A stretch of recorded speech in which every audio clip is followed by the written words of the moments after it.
Blog Talk Radio. The following broadcast is brought to you by the iGolf Sports Network. The Women of Golf show is sponsored by the iGolf Sports Network and Golf Tips magazine. Here's more about our sponsors. iGolf Sports is a live stream broadcast and media production company providing quality programming designed to attract the golfing enthusiast. And Golf Tips, the game's most in-depth instruction magazine, including reviews on the latest equipment, tips from top teaching professionals, all designed to help you improve from tee to green.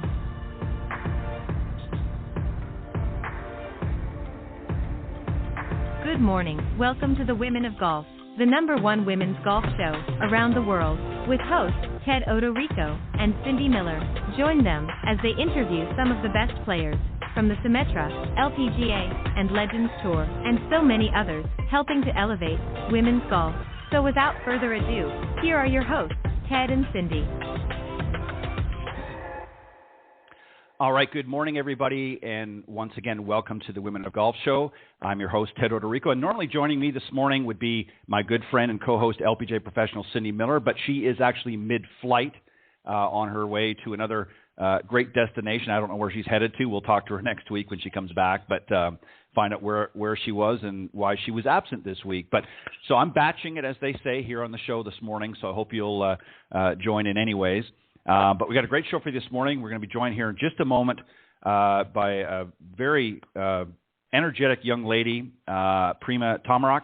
She is the current winner on the Symetra Tour. In fact, she won the season-ending Symetra Tour Championship. It was her first win on the Symetra Tour. We're going to talk to her a little bit about that. And I've managed to, don't ask me how, but I've managed to convince her to stay on a little bit longer. And she's going to join me in the No BS zone. And we're going to talk about what makes a good golf coach. So I hope you'll stick around a little bit later for that as well. And that'll be on the second half of the show. But I want to thank everybody for tuning in this morning. And again, thank you for joining us here. All right, I'm going to tell you a little bit about our latest winner on the Symetra Tour, and then I'm going to bring her out to join me, and we'll begin this morning's show. As I mentioned, her name is Prima Thammaraks. She won the 2021 Symetra Tour Championship with a 22 under 266, which sets the 72-hole scoring record for the Symetra Tour's championship. The previous best was 19 under, recorded by Rejin Liu back in 2018. You remember Rejin; she's been on the show before. She also attended the University of Iowa State University, and was part of the all Big 12 team honors as a freshman back in 2011, which was highlighted by 2 runner-up finishes. And she was also named in 2014 the Big 12 Scholar Athlete of the Year for the sports of women's golf as a senior. She also won back in 2017 on the Australia Ladies Professional Golf Tour, and that was her first professional win. And she's had quite a few starts here on the Symetra Tour, but this is her first official win. She's finished up with a tie 3 at the 2016 Gosling Dark and Stormy Classic and 2018 Symetra Classic. So she's had some good runs along the way, but this is her first official win. So please help me welcome my very special guest this morning, Prima Thammaraks. Good morning, Prima. Good morning, Ted. Hi. Thanks for having me. I'm honored to have you, and I know there was some more things in there, and I tried to get through as much as I could. But you have so many great accolades in your repertoire. It would have taken up most of the hour to get them out. So, but I hope I got a few of them out in there, anyways. But thank you for joining me this morning, and congratulations on winning. You closed out the season with the win. You got to be pretty excited about that, right? Yes, very. I don't think it's been 2 days, and I don't think it's completely sunk in. So it's not like I have a better place to go. So I'm just taking it all in right now and just still enjoying the win, really. So before we talk about the win specifically, let's talk about your season this year. If you were to give yourself a report card of the season, how do you feel overall you played? Were you struggling with certain parts of your game? Do you think you've played pretty well for the most season, but just seemed to close the door until this final tournament? Give us a report card, if you wouldn't mind, of what your season looked like this year. Right. So, honestly, I give myself an A. Really not so much because of the golf, but because of the way I handle things this season.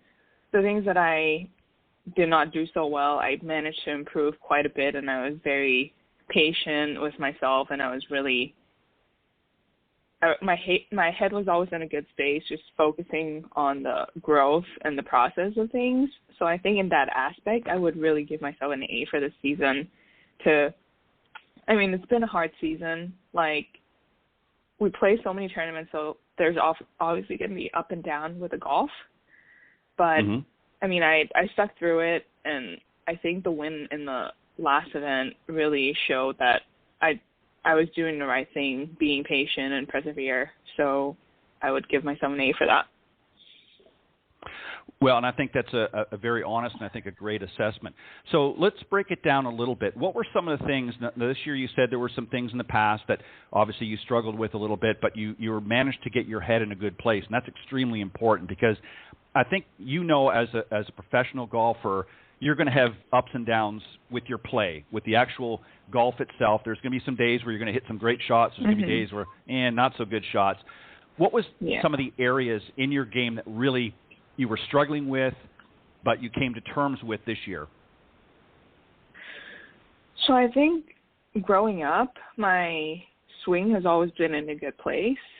And just being over here and being in school here, even though I spend most of my time here, I see my coach quite a bit. Like during a regular season, I would still go back home maybe once or twice at least during the season, like not just before, not just in the off season, During the season, I would skip a few events and go back and see my coach and see my family. But this year we weren't able to do that because of all the travel restrictions of COVID. Right.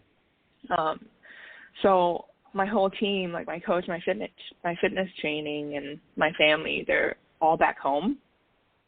So I think that particular aspect was really hard for me. It almost felt like I was on my own to try to figure things out when things were going bad. And like you said, obviously this season we played 19, 20 events in the span of 6 months. That's a lot of golf and a lot of traveling. Right. So the one particular aspect I would say first was the mental, and then there was the swing aspect where it's constantly changing, and we play different courses, we play different conditions. So the golf part needs to change accordingly too. And everything that happened, I was really lucky that I was still able to manage my swing. Like one of my friends was helping me a lot. Like we were sending videos back and forth a lot, and he was talking me through, especially through the end of the season, where the mental aspect kind of was more difficult too, because everything was coming to almost like a boiling point. Right. So I just want to thank him for that, and also my family and everybody. But yeah, that's just kind of everything that comes together. But I would say to keep focusing on the right thing and keep doing what you need to do, even though you don't see the results right away, was key, and was something that I did well this year and that I did not do well before. Right, and let me just add to that. First off, let me just let the folks know you referred to home. Of course, your home is Bangkok, Thailand.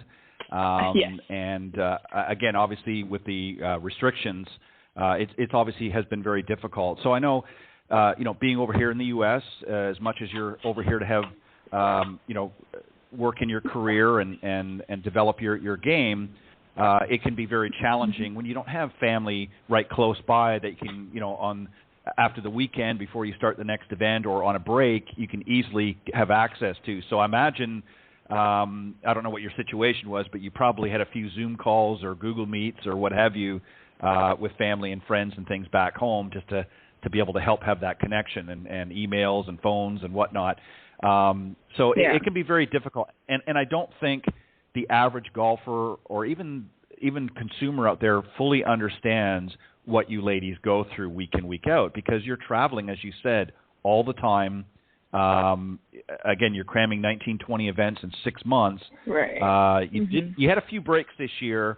The one nice thing I know they did this year is, I believe it was last year, it might have been the season before, there was a stretch where they had about 6 5 or 6 tournaments back to back, which I'm sure was very grueling. I think they did. Yeah, I think they did a better job of spreading them out a little bit more over the 6 months, so you didn't have quite as much of a backlog like that, which can be tough. Do you find the traveling aspect? I mean, you've been on tour now for a few years. Do you find the traveling is getting a little bit easier because you're kind of getting familiar with where to go and getting your schedule down a little bit more tight? Do you finding it easier to travel now, or is it still kind of the same that it presents some challenges here and there? I think at times it will always have its challenges, but I'm pretty used to it compared to most people. Like, I don't mind the drives. Like 5-6 hours is nothing right now. I have my car that I drive everywhere in, and I give him a name. It's almost like he's my one friend that's there all the time. But yeah, I mean, a lot of the girls out on Symetra, we travel in pairs, and I'm really lucky to have one of my friend Michelle to travel with me this whole year and the past few years, almost every year that we've been on Symetra. We've known each other since we were little, so it's always great to have good friends there, someone you can lean on, you can talk to, and, you know, you can just completely be your non-golf self about. And really, with the traveling, it's a lot of pieces that come together, and I really, now that I think back about it, I really appreciate, like, all the little pieces of puzzle that came together for me. A lot of people, like my family, my friends, you know, a few of the girls on tour, like on the LPGA tour and Symetra tour, right. They've really made a huge difference for me. Like I said, home is like so far away, so you kind of develop a family or like a home away from home. Even like this year, I stayed with one of my hosts in Toledo for like adding it up. It's probably over a month.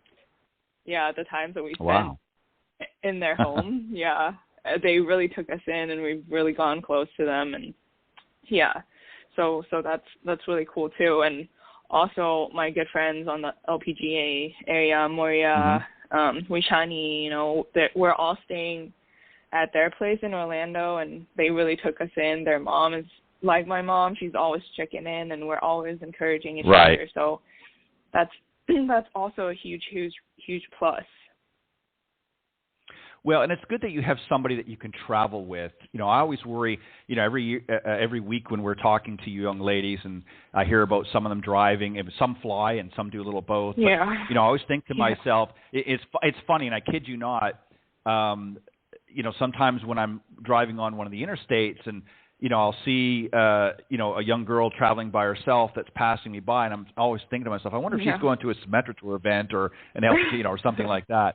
And, you know, I always wonder, well, I wonder if I've interviewed her, you know, or something, because I'll see she'll have like a Titleist cap on or something like that. So who knows? But so it's obviously. Can you see through her rear window?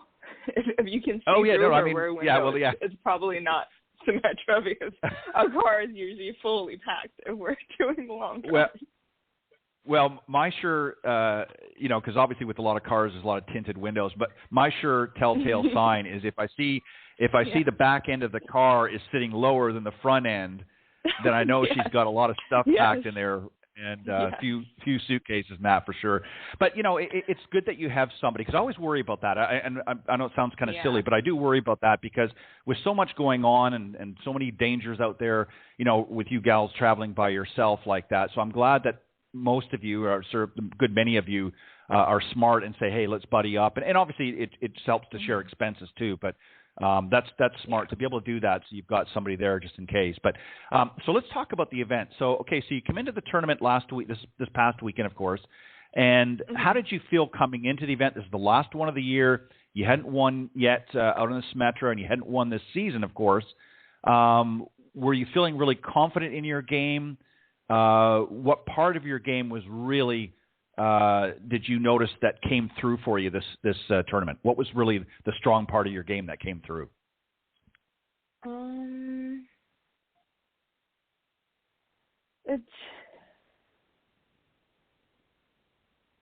It's funny because it feels like in the end everything came through, but also it was just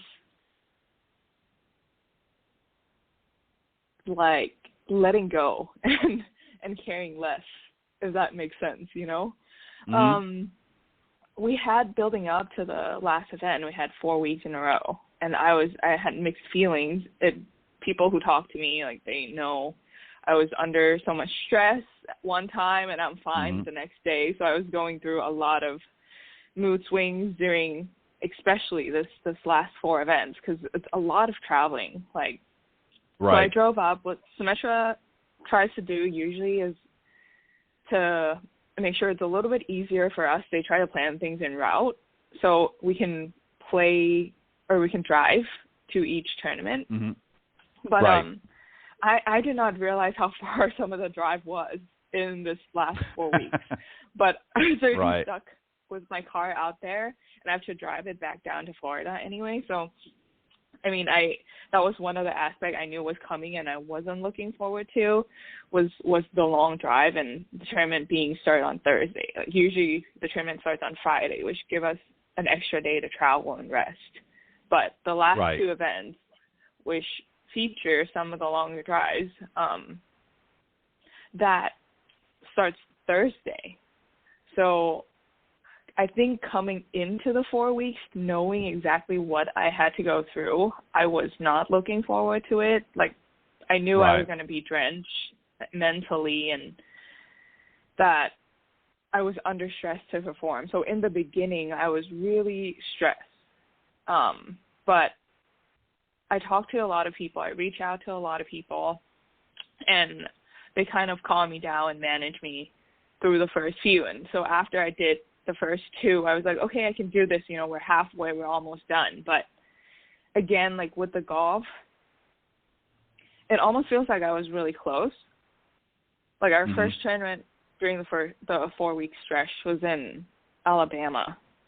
And I felt like I was really playing well, but I was making big numbers and was just have 1 or 2 particular bad swing that cost me a few shots.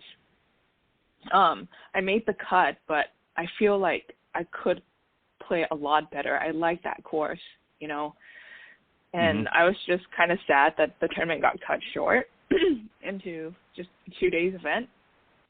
Was that in I know Prattville? where I was. Yeah, I was in Prattville. It was raining really hard. Yeah. But I knew where I was standing on the money list, so I knew I had to make a certain amount of money to go to final stage, and really it was a lot on the line for me at that point. I feel like everybody was asking me when I was going to come home, you know, not being able to go home in the middle of the season. My family was asking when I think I would be able to go home, and I would get so frustrated by that question because I want to go home too, but I don't know when I can go home. So for me, it was almost like, okay, just get yourself to final stage so you can actually plan to go home before. And I think that was the extra pressure that I put on myself on top of the mentally tired self that I was already am.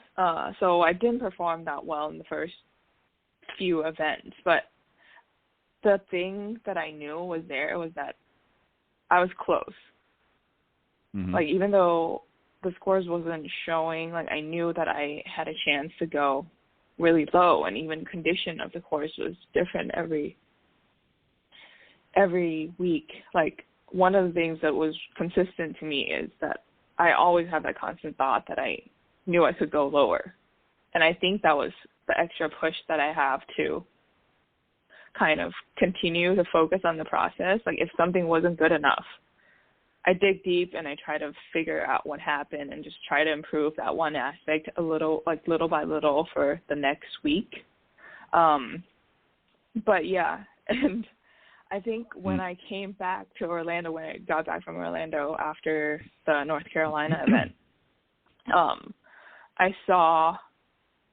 I actually got to sit down with Kiradit, one of our friends who plays on the PGA Tour. He's really close to us, and he's almost been like a mentor to us at times. So I talked to him quite a bit when I was going through some or if I have some mental questions. So I would open up and talk to him, and he's like, the one thing he said to me was that I shouldn't be stressed. Like, right. You know, he was kind of under the same boat going into the Korn Ferry Tour. Like, he had to do the 3 weeks qualifier, or the 3 weeks qualifying for the Korn Ferry and PGA Tour. And for him, he was like, it was worse because if he didn't play well, he doesn't have a good tour to play on. And for me, I'm secured my card for Symetra next year. So he's like, just think of it as a bonus event. Like, you go into this event, you know, you like the course, you know, you can play well. I mean, for me, that's all that matters. So that kind of what steers me into the direction that it did, I think, in the beginning of the last week. So I was like, yeah, he has a point. Like, there's no point stressing over it and ended up having to do Q school the next week. Like, you're doing well. You know, you have to continue on, like, making good progress, and that should be your goal for the week, not to finish here and here on the money ranking. And so I think that's why on the last week I was really chill. Like, I remember on Wednesday I had a decision to make because I was driving up from Orlando, and I'm like, so today I could really rush up there and try to play 9 holes of the course that I've played like 10 times already. Or I could stop at Sprinkles and get cupcake for one of my friends because it's her birthday. So I thought about it, and I'm like, you know what? This means so much more for me to be able to do that for her. And so I did. I stopped at Sprinkles, and I missed 9 holes of my practice round. I just did, and I ended up just doing a practice instead, which it was so worth it. You know, that raises a really interesting point, and I want to ask you this question. And the question might seem very simplistic, but I think you'll understand where it's coming from. I want to just address one thing first. With respect to your family, I think they don't fully appreciate the pressures that you feel. I mean, they obviously, to them, what's important, obviously they want you to do well out on tour, and that's a career that you've chosen. But I think more importantly for them, they love to see you. They want to spend time with you. And it's difficult, I think, sometimes for you as a player to find balance because, again, you know, you're living so far away right now from your home. And again, it makes it hard when you don't know what the schedule is going to be and when you're going to have that time to, you know, hop on a flight. And then to make matters worse, the flights are very sporadic right now with everything going on with the pandemic. Right. So that even adds more. So it's very, very challenging. And you know, I'm sure it's frustrating for them too, but it's equally frustrating. And I can understand after a while it kind of gets old. It's like, okay, well, listen, I don't know when I'm coming home, but you'll be the first to know kind of thing. And I know you don't mean it that way, but I'm sure it gets to you a little bit after a while because they mean well, but they don't fully appreciate that you're there to do a job and you've got to do it to the best of your ability or, you know, things don't go the way you hope.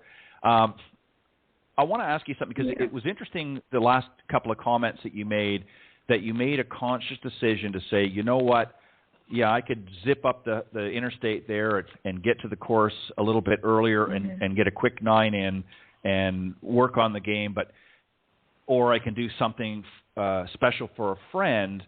And it goes to the question is, and this is something I really want you to think about for a second before you answer, are you having fun out on tour? And I'll tell you why. Before you answer that, let me tell you why. You'd be surprised at how many of the young ladies from the Symetra and even the LPGA that we've had on here that have asked themselves that very question, because each week they've gone out, they're grinding it out, they're doing that, and there's some that have actually gotten to a point throughout their career, now it's changed now, but there was a time when they got out where they weren't having fun because they were putting too much pressure. Do you think over these last few weeks, and not because of the win, but just your mindset has changed to a point that you said to yourself, you know what, I know I've got some hard work to do, I know I've got some challenges, but I want to make sure that when I'm out there that I'm having fun too, and not just grinding it out so much that I don't enjoy the process. Are you having fun? Yeah, to that I will answer yes, right? I mean, this is the time to have fun. Like, am I having fun right now? Yes, of course. Like, I love growing. I love getting better. And so to that question, I am having fun doing that. But you're right. A lot of people is going through a lot, and at the same time as I'm having fun, like, I feel like if you don't think about quitting a few times a week, like, you're not doing it right. You're not doing it right. That's not right. I'm not saying that's professional golf, but like, as part of what we do, especially like on Symetra Tour, like, everyone is so good, and everyone is so competitive. Like, your littlest mistakes will show, and it's so easy for you to be hard on yourself. Which, I mean, a lot of times coming out on the golf course, I feel like, oh my gosh, this game is so hard. But then, you know, you think about all the good shots that you hit, and the one bad shot shouldn't really matter. And that is what, you know, is what's fun about golf. And that's why we play golf, is because of that aspect of it, you know, that you never know what's going to happen. And being out here, you know, if you want to have fun all the time, I don't think that's a good balance either. Like, no. Having that like golf is knocking you down feeling, I think that's normal, and it's very healthy. It's just about how you bounce back from it. Like, for me, I think, especially. Right, and the reason why I ask you that, Prima, is because, again, we've interviewed, Cindy and I have interviewed a lot of you young ladies coming up on the tours, and you would be surprised. I mean, I think we've yet to have one that has come on and at some point hasn't had those thoughts going through. You know, we've had some as recent as this year, and even you know, last season before, where they come out, and I think it was either last year, I think it might have been the year before, because it was pre-pandemic, and it was 2019, and we had a lot of young ladies who literally had gotten themselves worked up so much that they were just frustrated, just, you know, that's it, I'm throwing the clubs in the pond, I couldn't care less about this game anymore, I'm just unhappy, and then they said, you know what, I'm just going to go out and have fun. I'm not going to put any undue pressure. And what was really interesting, and I'm going from memory here, so forgive me, but I believe there were 5 that came on the show over the course of the year that had never won an event in their careers at all at that point. And they came on as first-time winners. Every single one of them said the same thing. I finally flicked that switch, and I decided, you know what? I know I've got the game. I know I've got the abilities. I'm going to go out there and just enjoy myself, have fun. It doesn't mean I don't, you know, I don't focus on things I need to do and stay in the moment, but I'm not going to get so worked up on whether I get, you know, top 5 or top 10 or whatever. I'm going to go out and enjoy my experience. And the very next week they won, I kid you not. And that really tells you something about the mindset, and it goes to what you said earlier about the mental game, is it's not the physical. I can guarantee, without even seeing you, without even watching you play, I can guarantee you have the physical game to be where you are. You wouldn't be there. But it's the ones that have the mental – no, it's true. I mean, it's like you said a moment ago. They're all good out there. I mean, you come out there and you've got some that are a little better than others, but you've got – essentially, they wouldn't be where they are if they didn't have the physical game. But what really sets them apart – and this is what set Tiger Woods apart from the rest of the field, is he had an incredible mental game and mental strength out in the golf course. Because let's face it, I've seen him hit some pretty scary-looking drives and even some bad other shots along the way. So even he hit some bad shots. So there has to be something more to it. So when you look back, that is, I would hazard to say, is probably the most important revelation that you've had over the last several years, is that you've found your mental language, if you will, that now helps you out on the tour. Would that be a fair assessment? I think that would be fair, but also, you know, I would add to that there, like I said, a lot of pieces, you know, has to come together sometimes for that to happen. In this journey of every season out on Symetra Tour, I mean, you would have to go through a lot of mental changes. Like every year, I've been out here for a few years now, and every year it teaches me something different. So, like, you're right. I think the mental aspect is the most important, because if your head is not in the right space, you're really pretty much just wasting your physical energy.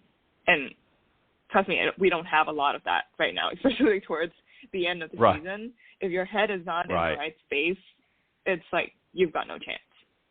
But also, I would say some of the most important pieces of the puzzle for mental health is the support that you have around you. And I feel like I'm really lucky, like, for that. And mentioning like my immediate family who being in Thailand and being far away, like, they're doing everything that they can to support me. Like, they wanted me to come home, of course, but they're also just doing everything that they can to be there for me. And I talk to my sister quite a lot, and my parents, so they're always encouraging me to be happy and have fun, as funny as that sounds. But again, I feel like I had to hear it from someone else for me to be able to turn around. It's funny how it works like that. But I mean, I want to thank them and for being there and for being so supportive. Like, my sister literally just learned about golf and how we earn our LPGA card this year because she wanted to help me and take some load of all the traveling stuff and everything that I had to do by myself. So we're not like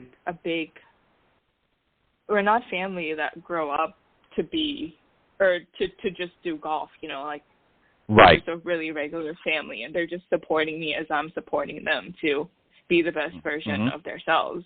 But at the same time, because we travel so much, I went to school here. I have cousins in California, and, I have my LPGA girls family, which, I mean, for me, helps a lot, because the things that I hear from my family that does not register sometimes, I would also hear from these girls.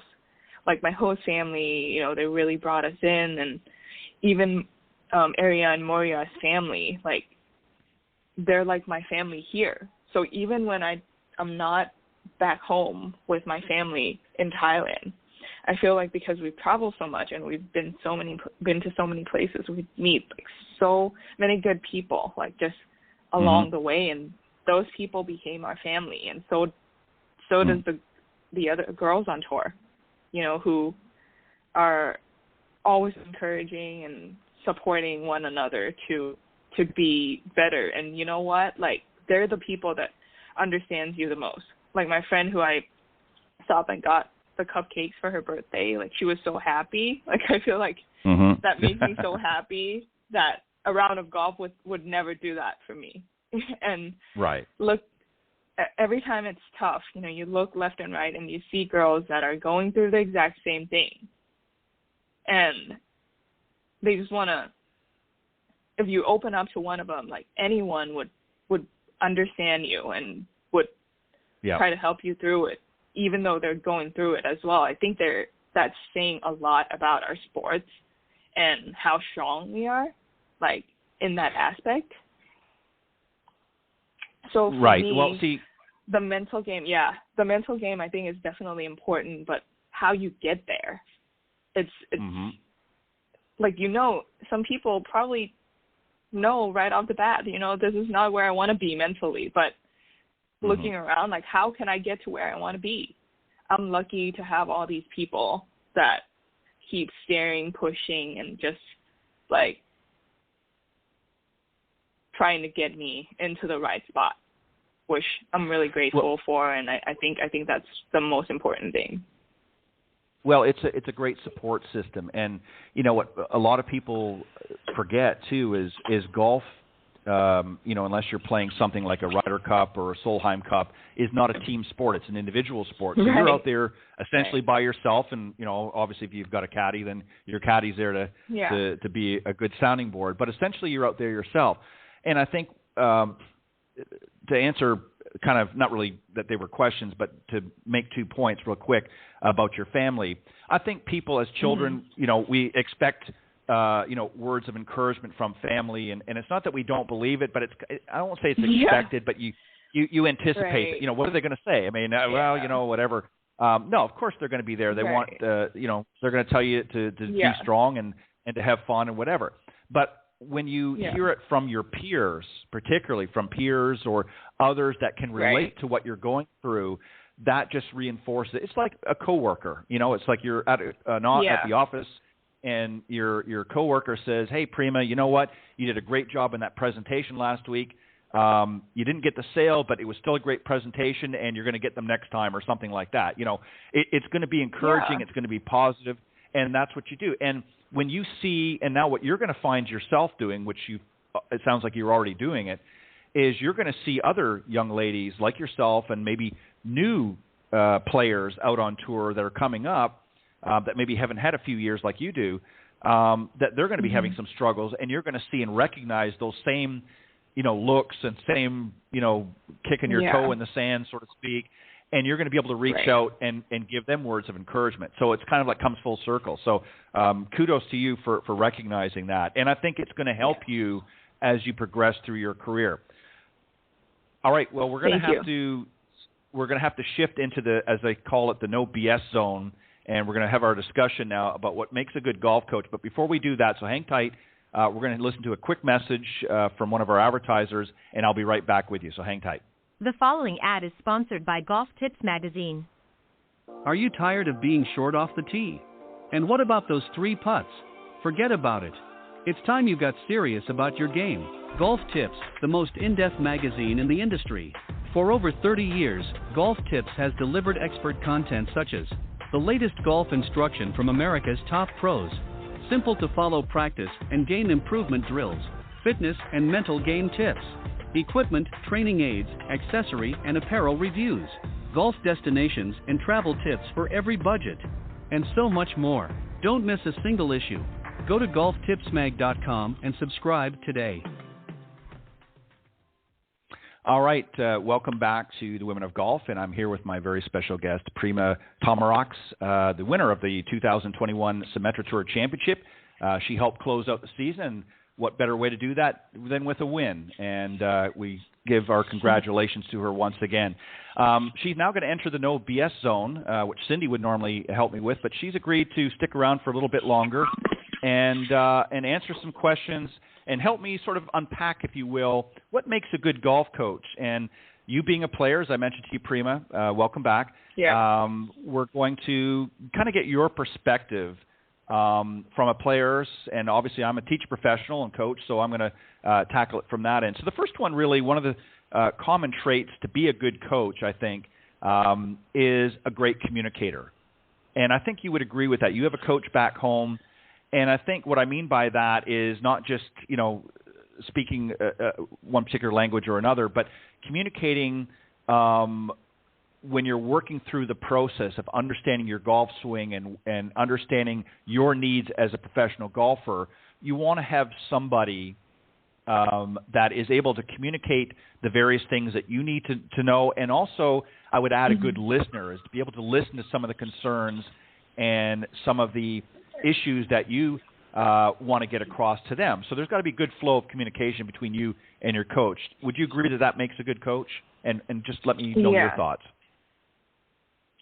Yeah, no, I would agree to that completely. Communication and a good listener, that is like a foundation of a good coach. Well, and I think a lot of it. Yeah, I think a lot of it too, Prima, just to add on there, and then I'll let you jump in again. But, quite often we see mistakes by coaches where they get in and they think, okay, well, this is what I'm going to teach them, and they just sort of impose what they feel are things that need to happen without really assessing the player and really getting to know the player. And because you may have a whole different approach to the game than, say, somebody else. So that's, Right. I think, where the communication part really is important. Would you agree? Yeah, I would agree, especially at an amateur level. I think the listening part is not as amplified, like that they have to have that. Like a lot of people would think that they're better, especially than the player that comes to them. Mm-hmm. And I think that's not a very good start. Yeah, like a lot of amateurs too would go to instructor that like teaches someone good or teaches a certain swing. But I mean, if you look around on tour, even just me going out on Symetra, LPGA, like every week, like I feel like everybody has their own game and has their own swing. So I think that's one of the things that you need to start, and it's such a good thing that you brought up, because I think more coach needs to listen to be able to teach well, especially at an amateur level. Right, and I think what's happened over time, I mean, it's getting better now, but I think what happened over time is too often as instructors or coaches, if you will, we tended to put people in the same box. So in other words, if you came and two other people came, we assumed that they had to do everything exactly the same. So we tried to mold and manipulate them to do the same things. But, you know, we're all different shapes and sizes and abilities, and especially at an amateur level, you've got to really listen to understand. And not everybody wants to do what you're doing and playing out on tour. Maybe they just want to, you know, go out and maybe play with their husband or play with some of their girlfriends or what have you, boyfriend, what have you. And so I think for that, you're right. I think listening is extremely important, and really understanding what it is that the player wants, the reason why they're out there in the first place, and being able to identify areas that may be where they really need to work on, rather than pushing a theory. And this is, unfortunately, a lot of coaches have fallen in the trap over the years, falling into, well, the A swing or the, you know, stack and tilt. And I'm not saying this to criticize any particular method, but you know, we tend to have done that in the past. And I think coaches in that are starting to realize that, hey, you know what, we're all differently, our abilities are different and so forth. We've got to manage that and how we approach the game with our student a little bit differently than we have in the past. And the next point I want to make is what we call a great connector. And let me just expand on this a little bit so you understand. But a connector being, you know, obviously as a coach, we have certain limited abilities. We understand the golf swing. We have certain things, but maybe we're not a golf fitness instructor or a nutritionist or that sort of thing. So having good connections within the industry to be able to say, okay, Prima, you know, we're going to work together. I really want to connect you with a great nutritionalist. I want to make sure that you're getting into a good fitness program, because that's going to help all the other stuff. I think that would be something that's important as well. And how is that something that has been incorporated into your teaching and coaching experiences? Yeah, like I said before, you know, my whole team is in Thailand, and I do have all the people that I can talk to for all these different subjects that I need. But I would say to go back to your first pointers about being a good listener and, you know, being not putting everybody in the same box. My college coach at Iowa State, Christy, just recommended me a book, and I was reading it this last week. It's called Dare to Lead, and it was talking about you should have the mentality of that you want it to do it right rather than being right, which I think that's really important as a coach, you know, to listen and to do what fits and what's right for each person than to just teaching the way that they know how to teach. And like you're saying, you know, good connection, you know, maybe what this person needs may not be a swing aspect. Right. Like how come he's hitting great shots on the range, and then on the golf course those shots don't really translate well? It's probably a mental issue that he cannot bring whatever he was doing at practice to the game. So I think that's definitely a good connection, to be more well-rounded and to think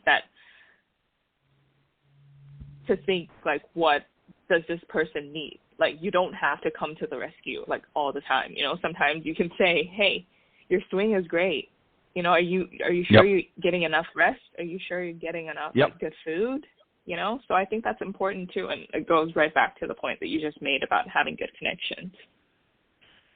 Yeah, I think it's extremely important because, again, as the tours are becoming more advanced and the level of play is getting higher and higher, players are looking for ways to improve themselves both physically, mentally, and so forth. So, I mean, you know, before, you know, years ago in the days of, you know, Nicholas and Palmer and some of the early and Lopez, you know, they just had a swing coach maybe, or it might have even been maybe their dad or somebody, you know, played in golf and they kind of got their cues from there. They didn't have a lot of the stuff that is available now. So there's so many more advancements, and there's technology that comes in. We'll talk about that in a minute. But, you know, there's other aspects that can be brought into bear to help that particular you know, golfer improve, and at all levels, not just the professional level, but obviously at the amateur level. So there's a lot of different things. Yeah. And another trait I want to throw in here as well, the next one is what makes a good golf coach is the ability to set up a learning path. In other words, as a student, when you leave a lesson, you should have clarity on what it takes to get better, because without that clarity in a learning plan, everything is just sort of fragmented. So your instructor or coach should work with you to provide the key information and the overall steps needed to improve so that you have the ability to set up a good quality learning path. And obviously, one of the things that's extremely important is it's got to be one that creates an opportunity for you to be able to achieve some success along the way. So in other words, if your goal is to get on tour, that's your long-term goal, but there's a lot of little goals that might need to be along the way. In other words, a stepping stone, like you're going up steps and you're going to get to the top of the step one day, but there's things along the way. So a good coach is going to set up a quality learning path for you. What were some of the early recollection that you had with your coach back in Thailand? What did they do to sort of help you, guide you along the way? What were some of the earlier steps that you took in your journey becoming a tour player? Well, when I was little, my dad was pretty clear that he wanted me to come to school in the U.S.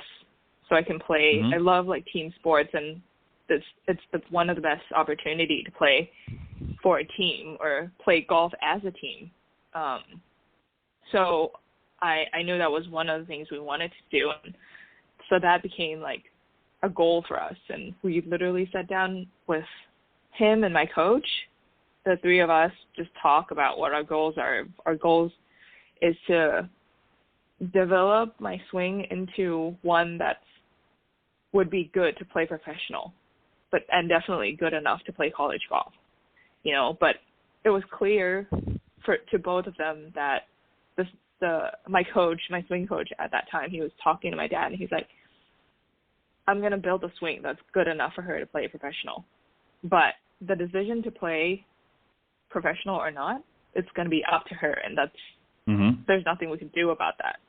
So our goals were really clear. So with the three of us, we talked, and we are happy about where we wanted to be, and we worked really hard to achieve that. So just the first few months, I was just hitting the balls like all the time, and I think that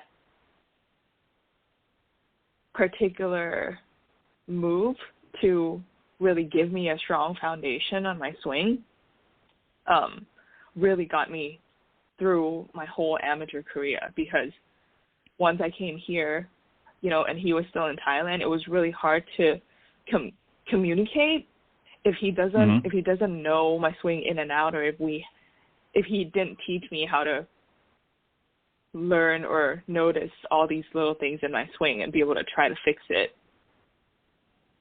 a little bit by myself too. I think that would be really hard. But I mean, going back, like that was some really clear steps for me in terms of where I am and where I need to be and how we're gonna get there, basically. Yeah, and it's important, and you touched on a key point that I think is extremely important. You know, even though you have a coach that you can rely on to help you with certain aspects, it's also important that they provide you with the ability to do a self-assessment so that you can see when things go wrong, you're going to have some answers and say, okay, I understand why this is happening. I understand because I know a little bit about ball flight laws, or I understand what happens when the club face is this way as opposed to this way. Again, you may not know all the technical jargon and so forth, but you're going to have a general understanding so that when you're out there and you're practicing in preparation for an event and you see things happening, you can quickly diagnose what's going on. And you may not necessarily, depending on how involved it is, it may not be something you can tweak right away because you're about ready to play an event, so you don't want to start messing around too much. But at least it gives you a comfort level in saying, okay, I know what I'm doing wrong here. And the next two, I'm going to combine them just because of time here. I know you have limited time, but is the ability to provide feedback and also the ability to provide additional support. So as an example, the feedback needs to be two ways. Part of the learning process is during the lessons and during the times between lessons, you want the opportunity to seek feedback from your instructor. So now with a lot of the technology, and we'll bring technology in here as well, is you're able to communicate through sending videos or him sending back, communications to say, okay, this is what I'm seeing you're doing. Here's what I think you need to do. That feedback is important to you as a player, correct? And also from a coach's perspective, that we see what's going on, why you're doing this. And so having that visual feedback and verbal feedback is extremely important, correct? Yes. Yeah.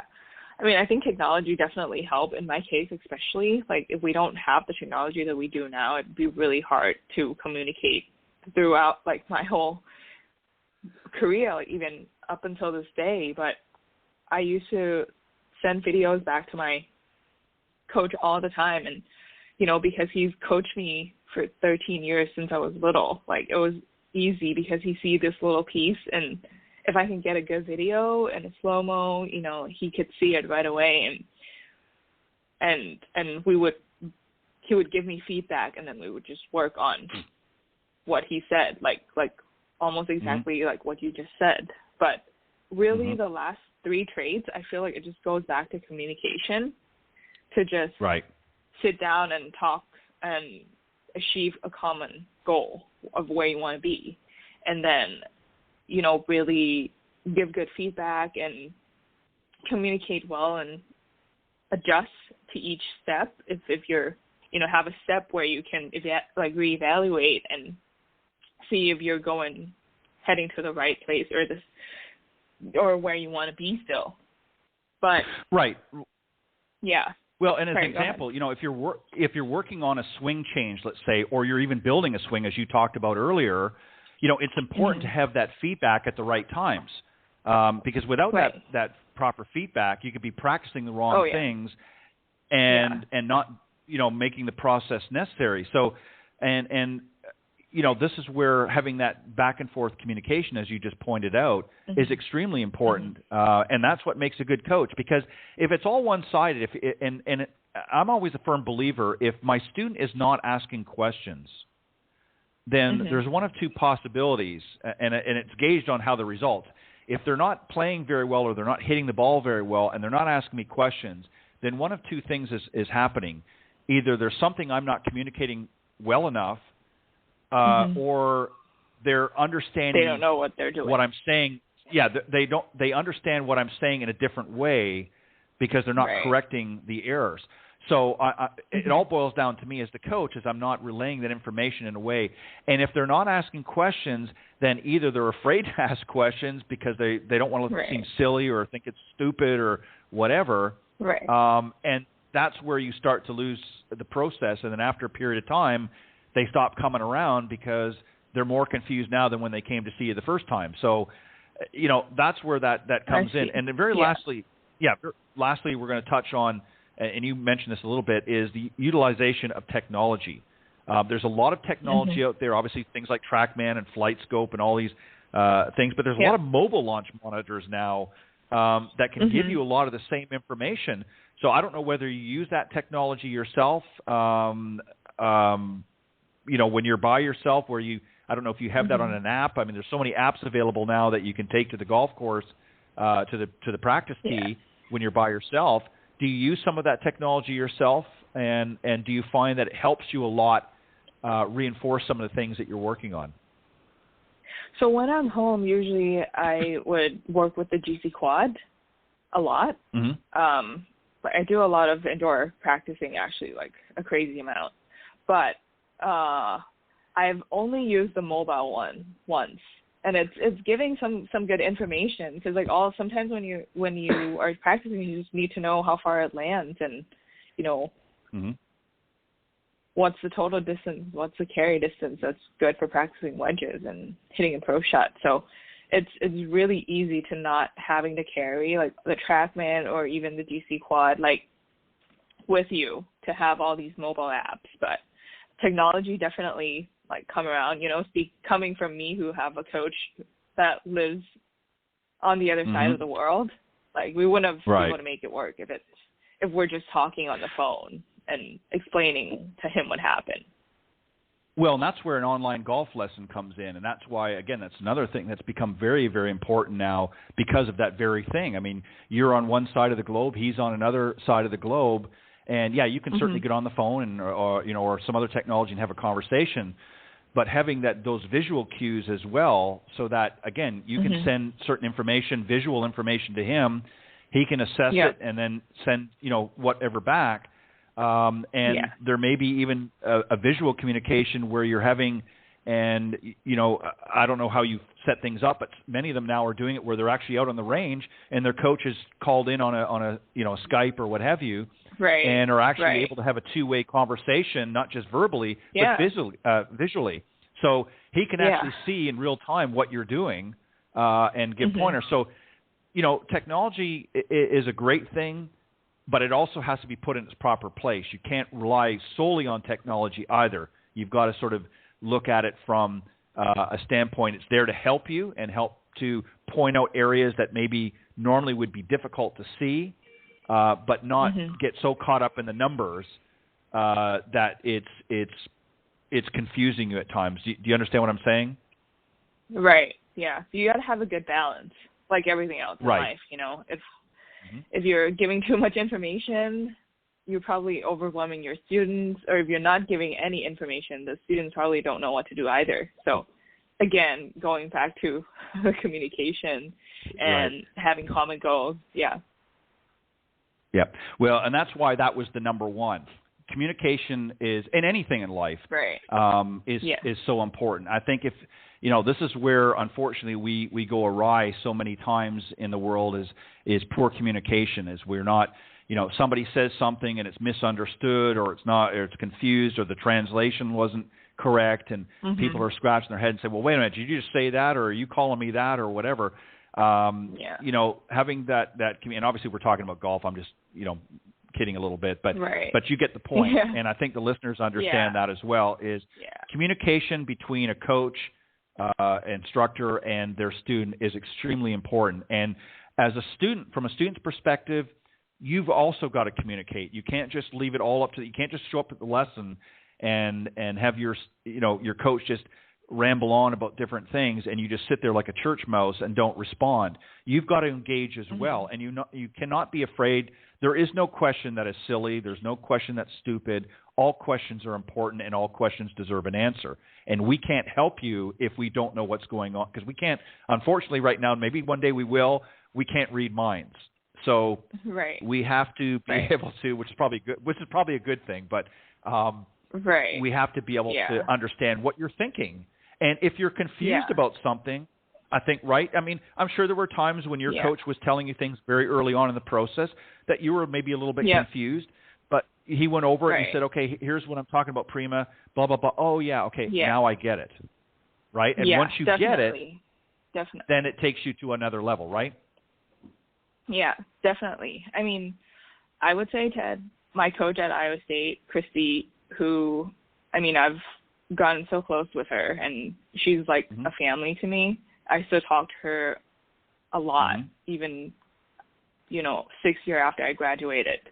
So she's, I mean, by far, I think one of the greatest coach ever, like for me, because, and the funny thing is, she never really full on give me like a full out lesson. You know what I mean? Like she's giving me tips now and then and watch me hit shots. And of course she has good knowledge of the golf swing, but her strongest point I would say is the communication. You know, I really appreciate her getting to know me as an individual, like, early on, and really assess me always as me.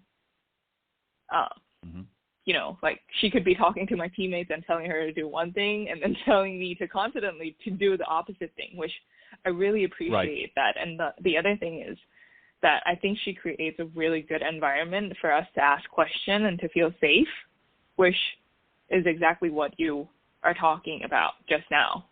I always feel like I can talk to her. I don't feel like she's going to call me out if I ask silly questions, or I don't feel like I can't talk to her about anything, which, I mean, is a huge plus, because, like you said, if something happens and you don't fix it right away, not just a swing, but like a thought, it could boggle up, you know, and it could grow into something. So, yeah.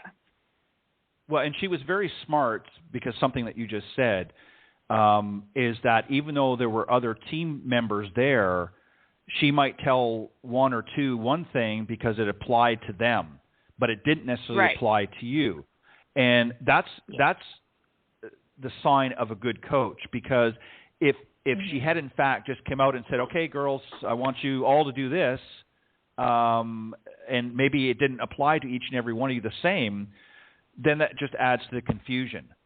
Now, there's some things that may apply. There may be some things that apply to all of you, like, you know, get out and practice. But I mean, you know, or, you know, everybody needs to really, you know, work on their short game or what have you. There might be some general things that can apply, but there might be specific things that she needs to target for each individual player. Some players are very strong mentally, but maybe lack in their physical game. Others have a strong physical game, but maybe lack mentally a little bit. So she has to be able to, and that's not easy to do when you've got all of these different personalities too coming to the table. So that's very observant on your part. Sure. Like, I think it's really true, because everyone is really different, and to be able to say those different things in front of our faces, and with any of us feeling offended or having question, is because we completely trust her and trusting us as an individual, which I think that's really cool. Right. Well, and I think just lastly, I'm going to say this in closing. I think if the student is offended, then more likely than not, they didn't hear what the coach was telling them. And that goes to the listening on both sides. And it works both ways.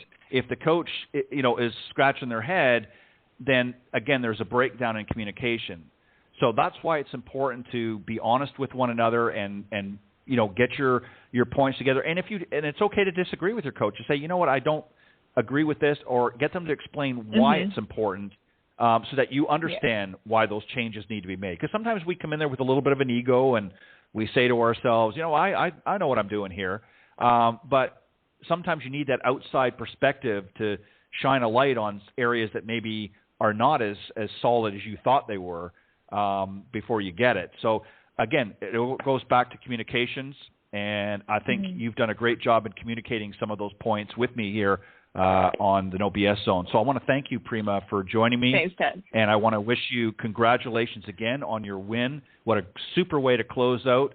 I hope you I know you're probably going to take a little bit of time off to soak it in and get ready for the next year and your next season. So what are you going to do? How much time have you got off before you start playing again? So actually I'm coming back for final stage, but that's not until December. So I'm trying to go home in the next week or so and spend some time with my family and do some work with my team, and hopefully come back strong for December and put on some more good golf for you guys. I think you will. Well, congratulations again, Prima. Again, thank you for spending a little extra time with me this morning. You did a great job in helping me get out this. And much continued success. Have a safe travel home to your family, and good luck for the rest in the final stages of Q, and also good luck next season, and hopefully you'll come back and join us again. Thank you, Ted. Have a great day. All right. You too. Bye-bye. All right, that was my very special guest, the winner of the 2021 Symetra Tour Championship, Prima Thammaraks. Great young lady from Thailand, of course, here in the United States right now. Wrapped up her Symetra Tour season with a win Always nice to do that, and her first win on the Symetra Tour, so that's equally exciting as well. All right, next week we'll be back with another great guest and some more interesting discussion, and of course Cindy will be joining me next week as well. God bless everybody, and thank you for tuning into the Women of Golf.